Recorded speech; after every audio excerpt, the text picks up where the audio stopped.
आइए दोस्तों, कक्षा 9th की जो बुक है ना दोस्तों, निरात्मक कक्षा में तो जो मॉड्यूल है दोस्तों, ये स्टार्ट करते हैं। ठीक है दोस्तों।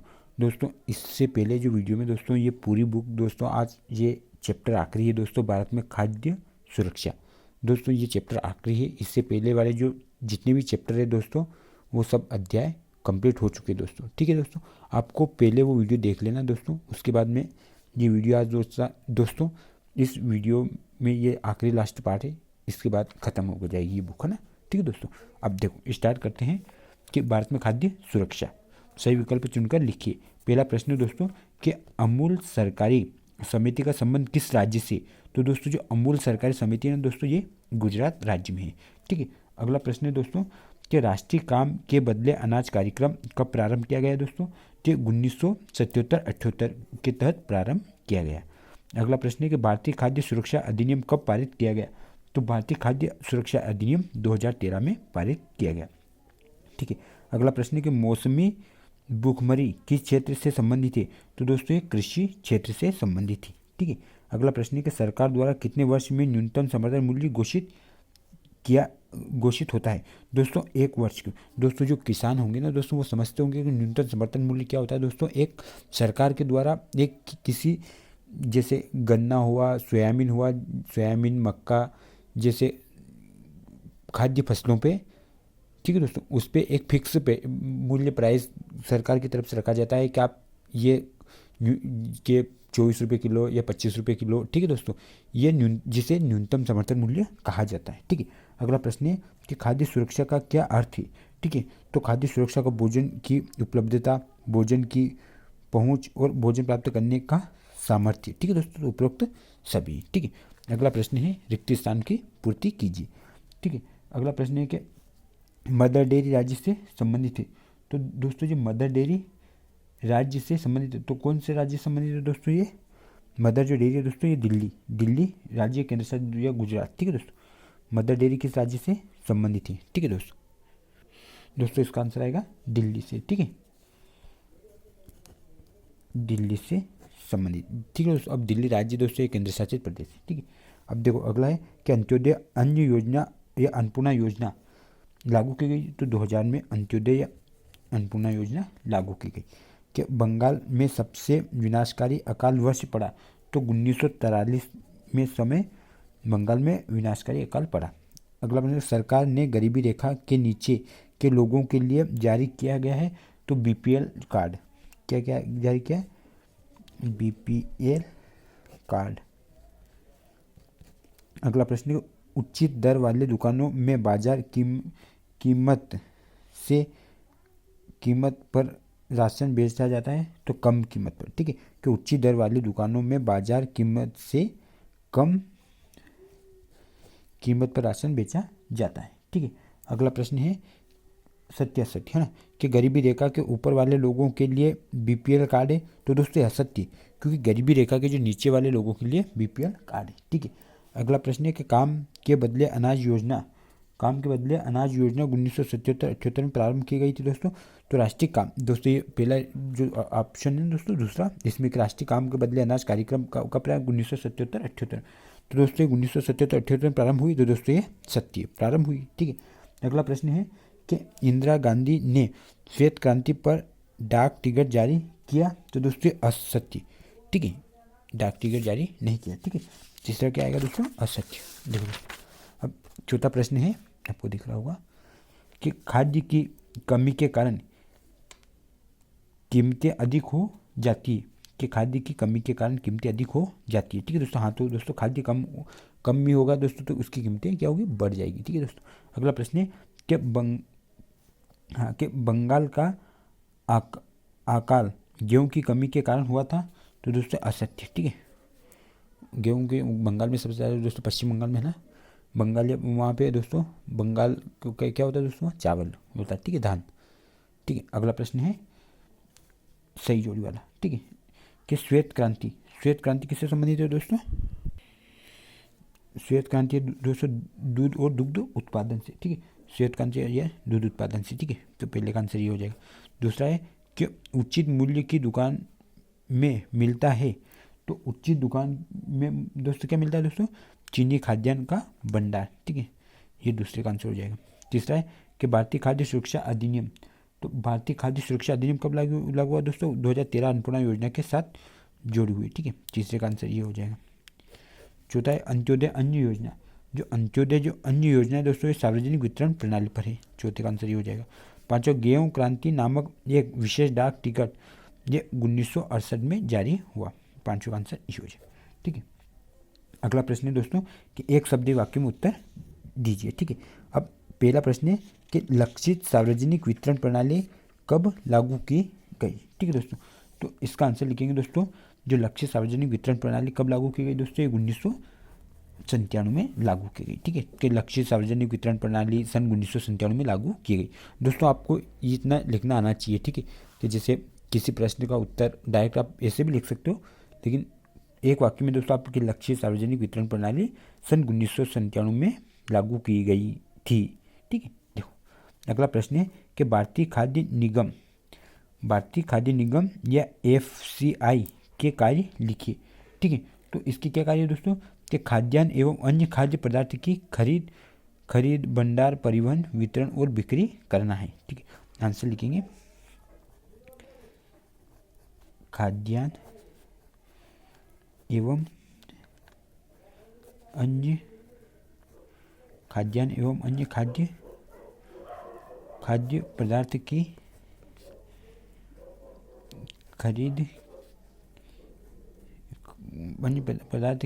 खरीद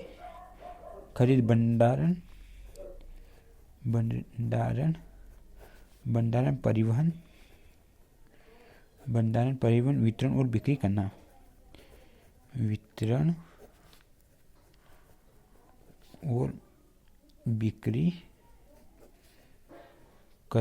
है, ठीक है दोस्तों। अब अगला प्रश्न है दोस्तों तीसरा कि न्यूनतम समर्थन मूल्य क्या है?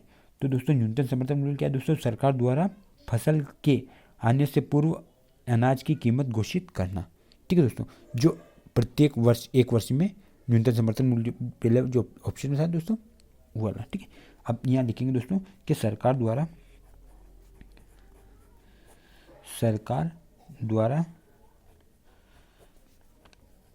फसल के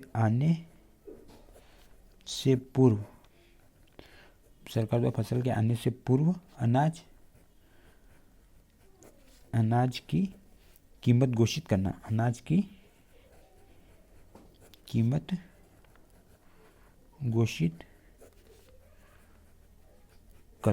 ठीक है दोस्तों, जिसे न्यूनतम समर्थन मूल्य कहा जाता है, ठीक है। अगला प्रश्न है कि बफर स्टॉक का मुख्य उद्देश्य क्या है? देखो दोस्तों जो खाद्य सुरक्षा प्रदान करना, ठीक है। खाद्य सुरक्षा मतलब जो खाद्यान्न की जो होता है दोस्तों उसे कोल्ड स्टोर मतलब उसे व्यवस्थित रखा जाता है ताकि अकाल के समय अपन उसका यूज़ कर सके, ठीक है, जिसे कहा जाए खाद्य सुरक्षा प्रदान करना। बफर स्टॉक का मुख्य उद्देश्य क्या है दोस्तों? कि खाद्य सुरक्षा प्रदान करना, ठीक है। अगला प्रश्न है कि अंत्योदय कार्ड के बारे में लिखिए। तो गरीबों में भी गरीबी लोग के लिए अंत्योदय कार्ड जारी किया जाए, ठीक है दोस्तों। जो BPL कार्ड के नीचे जो होता है ना दोस्तों अंत्योदय, ठीक है। गरीबों में आंसर लिखेंगे दोस्तों कि गरीबों में भी गरीब लोगों के लिए अंत्योदय कार्ड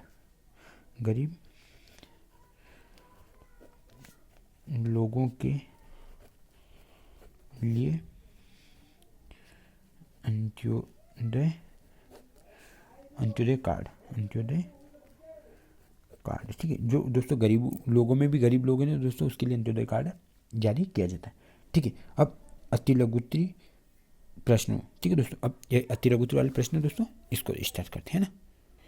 देखो दोस्तों इसका पहला प्रश्न है कि खाद्य सुरक्षा से क्या अभिप्राय है, ठीक है। तो इसका आंसर लिखेंगे दोस्तों कि खाद्य सुरक्षा से अभिप्राय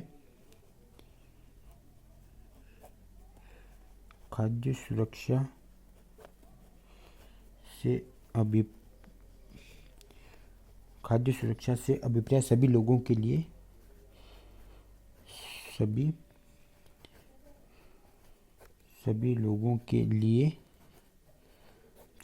के लिए हमेशा सभी लोगों के लिए हमेशा भोजन की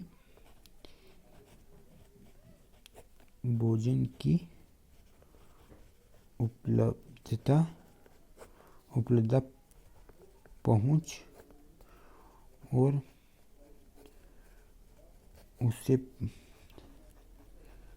उसे प्राप्त करने का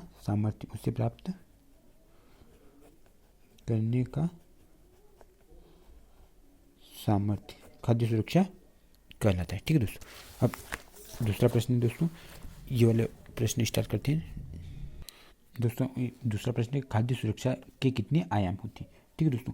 तो इसका आंसर लिखिए दोस्तों कि सामर्थ्य का अर्थ है, खाद्य सुरक्षा में सामर्थ्य अर्थ है लोगों के पास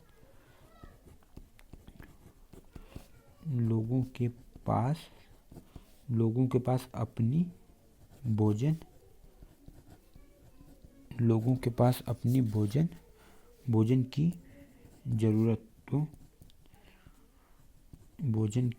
जरूरतों को पूरा करने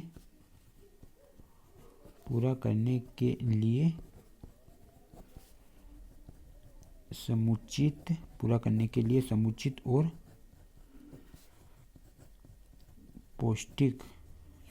और पौष्टिक भोजन खरीदने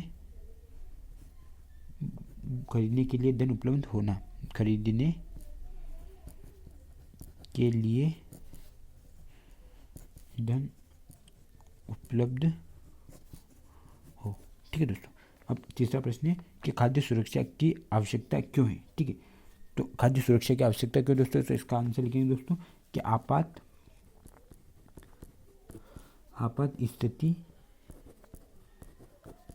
स्थिति खाद्यान्न की कमी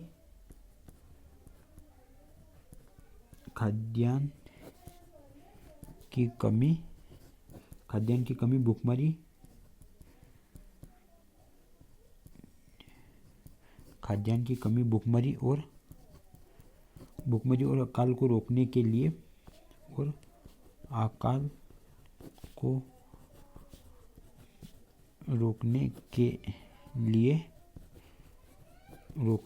खाद्य सुरक्षा की आवश्यकता है। खाद्य सुरक्षा की आवश्यकता है।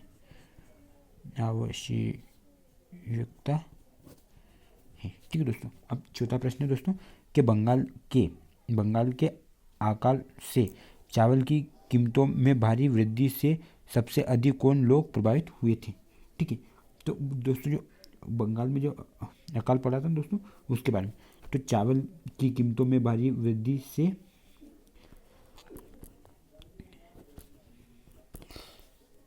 दोस्तों आपको दिख रहा होगा कि चावल की कीमतों में भारी वृद्धि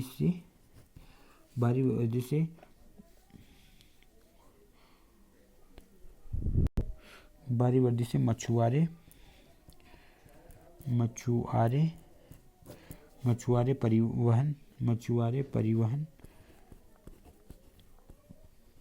परिवहन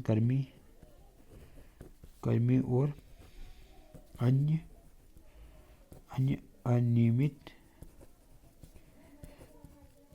अनियमित श्रमिक सबसे अधिक प्रभावित हुए।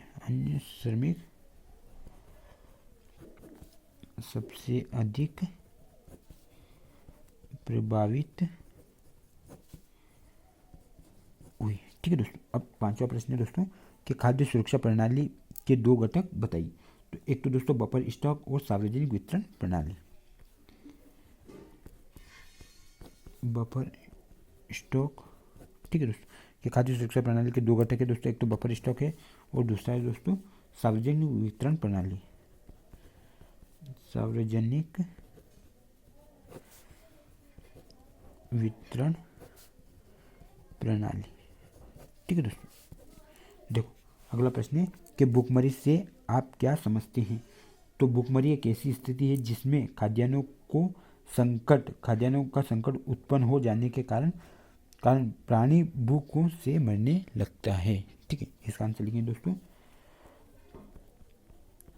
कि भूखमरी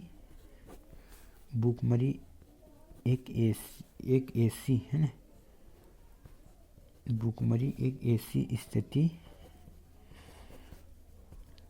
स्थिति है जिसमें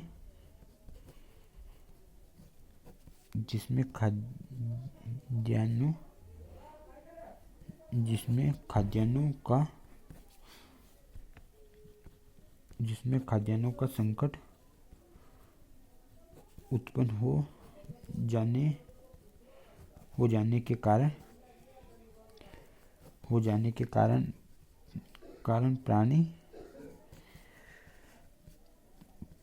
प्राणी भूख से मरने लगता है, ठीक है दोस्तों। अब 7वां प्रश्न है दोस्तों, आपको दिख रहा हो कि उचित मूल्य की दुकानों पर आमतौर पर कौन सी वस्तुएं बेची जाती है। ठीक है दोस्तों, तो खाना पकाने के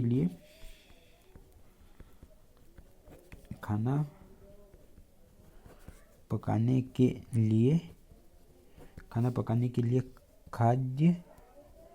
खाद्य एवं चीनी और मिट्टी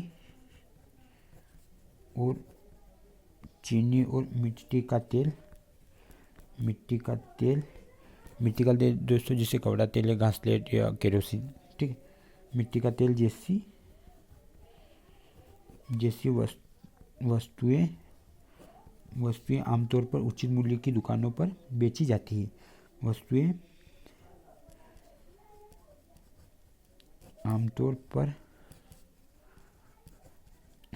उचित मूल्य की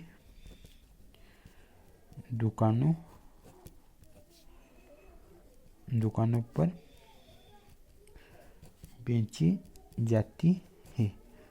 ठीक है दोस्तों, अब अगला प्रश्न है दोस्तों कि निर्गम कीमत से क्या आशय है। ठीक है दोस्तों, तो समाज के गरीब वर्गों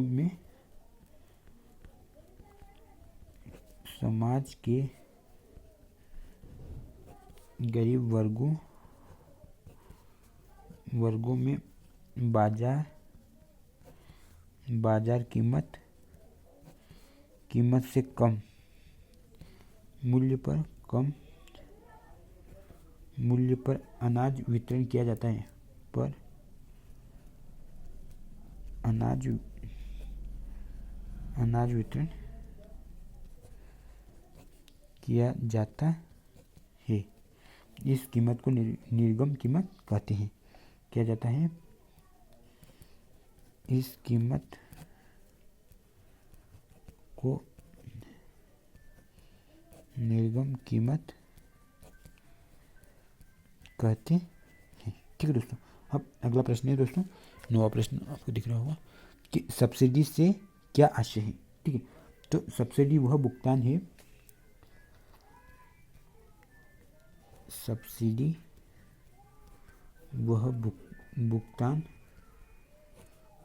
है जो सरकार किसी वस्तु के बाजार में आने की पूर्ति के लिए उत्पादक को देती है।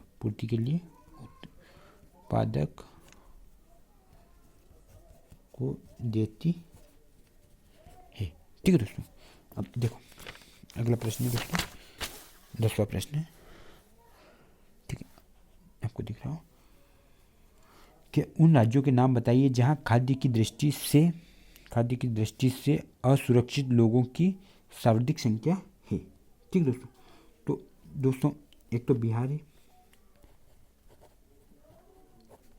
है, झारखंड है, बिहार हो गया, झारखंड हो गया, उड़ीसा हो गया,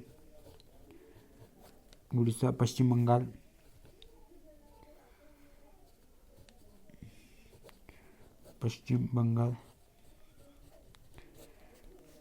हो गया, छत्तीसगढ़ हो गया,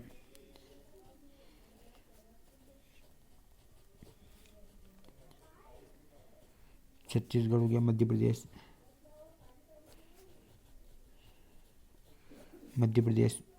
ठीक है दोस्तों, मध्य प्रदेश और महाराष्ट्र भी है दोस्तों, ठीक है। मध्य प्रदेश महाराष्ट्र के कुछ भाग में खाद्य की दृष्टि से असुरक्षित लोगों की सर्वाधिक संख्या है, ठीक है। में खाद्य की दृष्टि से असुरक्षित लोगों की सर्वाधिक संख्या है, ठीक। यहाँ से आप लिख लेना इसका आंसर, है ना। इसका आंसर यहाँ आखिरी में लिख लेना, है ना। ये हो गया खत्म। देखो दूसरा प्रश्न है कि भारत में राशन प्रणाली कब शुरू की गई, ठीक है। इसका आंसर लिखेंगे दोस्तों कि भारत में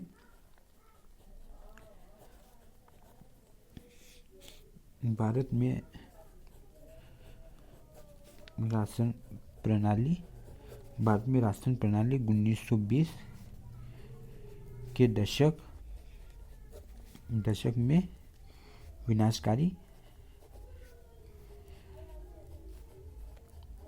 में विनाशकारी बंगाल के अकाल के बाद शुरू की गई,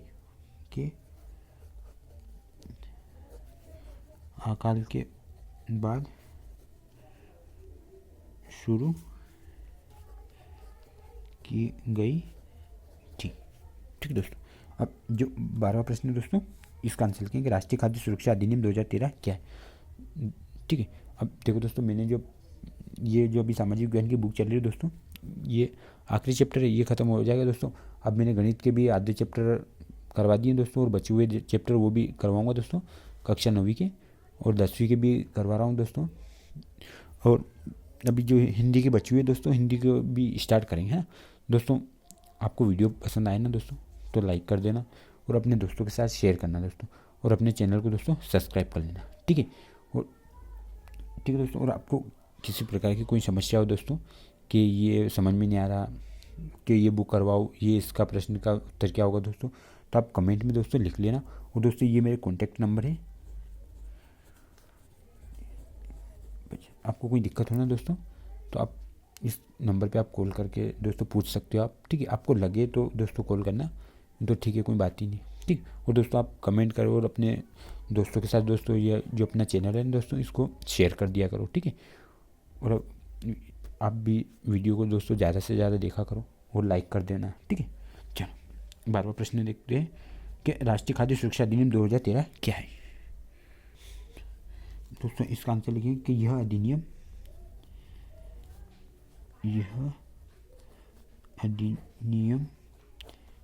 अधिनियम सस्ती कीमतों